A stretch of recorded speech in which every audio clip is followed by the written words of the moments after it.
E no vídeo de hoje eu quero falar para vocês sobre uma mulher que não aceitou o que a vida queria proporcionar a ela.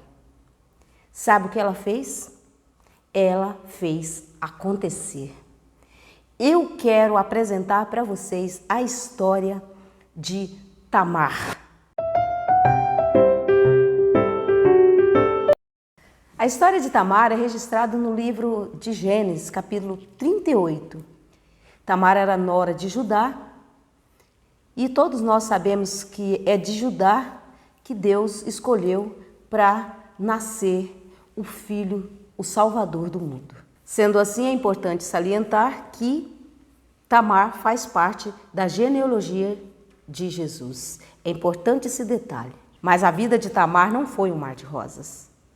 Observe como ela mudou a sua vida. Tamar era nora de Judá, o quarto filho de Jacó. Judá havia se apartado do seu povo por razões que a Bíblia não diz, mas dá para imaginar que foi logo após a venda de José. Então, com certeza, ele devia estar se sentindo culpado e saiu do meio do seu povo e foi morar em uma das cidades cananeias, foi morar em Adulão. Lá ele conheceu um amigo chamado Ira e foi morar na sua casa. Com certeza, Ira também era pastor de ovelha, assim como ele. E lá ele conheceu uma mulher cananeia, casou-se com ela e teve 3 filhos. Onã e Selá. Então ele teve esses 3 filhos. Quando esse filho, Onã, já estava adulto, casou-se com Tamar. Mas era um homem mau perante os olhos de Deus. A Bíblia não nos relata como ele era mau, qual eram as suas abominações, mas diz que Deus não se agradava dele. Então morreu, ficando Tamar viúva. E Tamar ficou sem filhos, porque morreu sem dar descendência a Tamar. E quando uma mulher ficava viúva e não tinha filhos, então ela era protegida pela lei do levirato. O que é essa lei do levirato? É uma lei que quando um homem morresse sem descendente, então o seu irmão casaria-se com a viúva e geraria filhos, e o primeiro filho que eles tivessem seria do irmão do falecido. Todos os bens que eram para aquele irmão falecido passavam então para aquela criança. Logo, aquela criança não seria filho do que casou-se com ela. Ficava um caso complicado.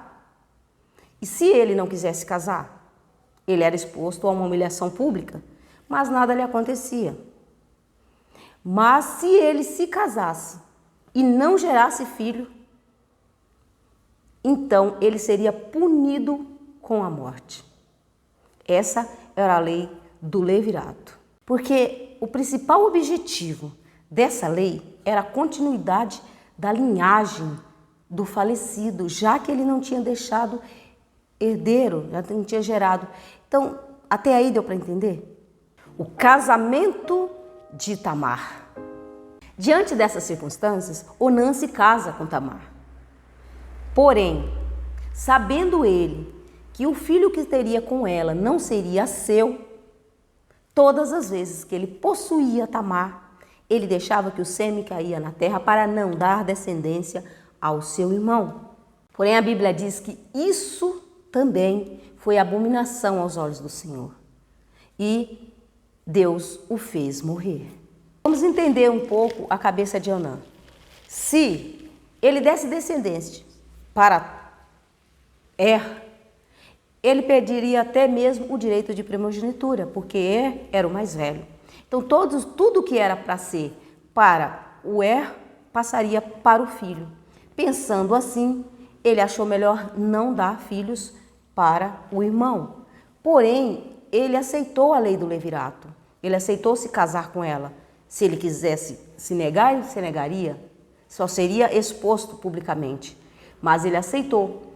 A partir do momento que ele aceitasse, ele tinha que gerar filhos. Não fazendo isso, foi abominação aos olhos do Senhor, porque ele usava a mulher do irmão de maneira pecaminosa.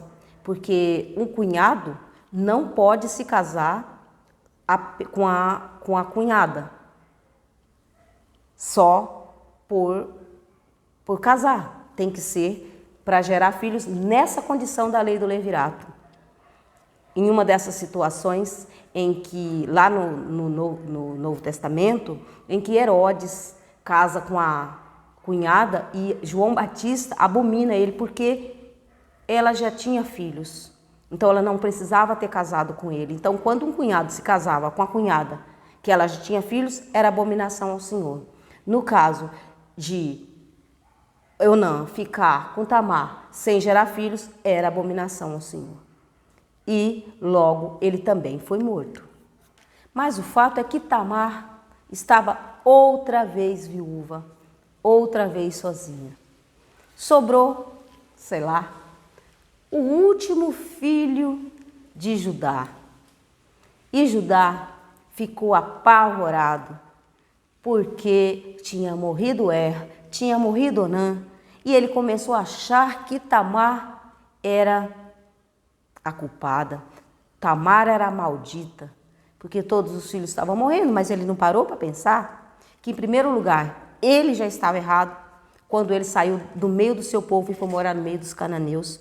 Ele pegou mulher, casou-se com mulher que não era do seu povo, já estava saindo da linhagem, porque o povo de Jacó era para trazer a descendência de Jesus. Então era uma linhagem que ela tinha que estar ali, no caminho certo. E ele já saiu desse caminho. Ele já estava errado, os filhos deles eram ruins, então Deus estava punindo os filhos dele, mas só que eles não tinham observado isso. Ele estava apenas achando que a culpa toda estava em Tamar. Sendo assim, ele decidiu que não ia dar mais o último filho, mas ele usou de enganação com Tamar. Ele não foi honesto com Tamar. Ele disse para ela: volta para a casa do seu pai, que quando, crescer, tiver homem para se casar, então eu lhe darei ele em casamento. Então Tamar voltou para a casa do seu pai, vestiu suas roupas de viuvez e ficou esperando até o menino crescer. Mas o tempo passou e não aconteceu. Nesse interim, algum tempo depois, a esposa de Judá morre. E Judá fica desolado. Então ele resolve se alegrar o coração depois de um tempo com as tosquias das ovelhas. Uma celebração que acontecia de ano em ano entre aqueles povos, os povos cananeus, que eles faziam adorações aos deuses para celebrar. E até disso Judá participava. Então ele tinha as tosquias das ovelhas, que era onde dava muita rentabilidade para os donos que tinham, porque eles iam tosquiar as ovelhas e vendendo essas lãs, eles iam conseguir uma boa quantia. Então nisso Judá estava indo para tosquia das ovelhas e lá eles acabavam se divertindo, faziam festas. Alguém que conhecia a história de Tamar e de Judá ficou sabendo da ida de Judá para Tímna, para a tosquia das ovelhas, e resolveu contar a Tamar. E Tamar não deixou barato. A armadilha de Tamar. Quando Tamar ficou sabendo que o seu sogro ia passar por aquelas bandas, então ela se despiu daquelas roupas de viúva, vestiu uma roupa sensual lá das prostitutas cultual, colocou um véu sobre o rosto e foi para um dos pontos onde ficavam essas prostitutas, sabendo ela que quando Judá visse, ia querer se deitar com uma daquelas mulheres. Ele estava sozinho, ele estava carente, conhecendo as fraquezas do seu sogro. Observa bem o texto, o que ela fez. Então, ela despiu as vestes de sua viuvez e, cobrindo-se com um véu, se disfarçou e se assentou à entrada de Enaim, no caminho de Timna, pois via que Selá era homem e ela não lhe fora dada por mulher. Vendo-a, Judá teve-a por meretriz, pois ela havia coberto o rosto. Então se dirigiu a ela no caminho e lhe disse: Vem, deixa-me possuir-te, porque não sabia que era sua nora. Ela respondeu: Que me darás para coabitares comigo? Ele respondeu: Enviar-te-ei um cabrito do rebanho. Perguntou ela: Dar-me-as penhor até que o mandes? Respondeu ele: Que penhor te darei? Ela disse: O teu selo, o teu cordão e o cajado que seguras. Ele, pois, lhos deu e a possuiu, e ela concebeu dele. Depois que Tamar saiu dali, um tempo depois, Judá mandou que levasse o cabrito para ela. Mas quando voltaram, não acharam nenhuma prostituta cultual. Então perguntaram aos homens da cidade: Onde está a prostituta que sempre está por aqui? Aí disseram: Não, nesse ponto não tem prostituta cultual, nunca teve. Então os homens voltaram para Judá com o cabrito e disse: Olha, nós não encontramos a mulher. Aí ele disse: Deixa que ela fica com esses objetos para que eu não venha ser o nosso opróbrio. Ou seja, a vergonha de sair procurando uma prostituta cultual era muita. Então era melhor que ele deixasse aqueles bens com ela e estava pago o que ele tinha feito com ela e pronto, acabou, morreu ali. Perceberam a artimanha de Tamar? Ela pediu para Judá deixar para ela o sinete, o selo, o cordão e o cajado. O sinete é como se fosse o carimbo, para quando for fechar um negócio, colocar lá, carimbar com o seu nome. O cordão, o sinete era feito com oco, colocava por dentro e logo ficava no pescoço, com certeza seria um cordão de ouro. E o cajado tinha ali as insígnias do dono, mostrando de quem era aquele cajado e também representava a nobreza. Então Tamar, ela conseguiu os 3 objetos. A gravidez de Tamar. Passado 3 meses, Judá ficou sabendo que a sua nora estava grávida. Judá ficou enfurecido, saiu de dentro dele. Então mandou que a trouxessem para fora para queimá-la viva, pois tinha cometido a abominação. Porém, quando agarraram Tamar para a levarem para ser queimada viva, ela pediu para que eles levassem aqueles 3 objetos ao sogro dela e dissesse assim: ó, o homem de quem eu concebi tem esses 3 objetos.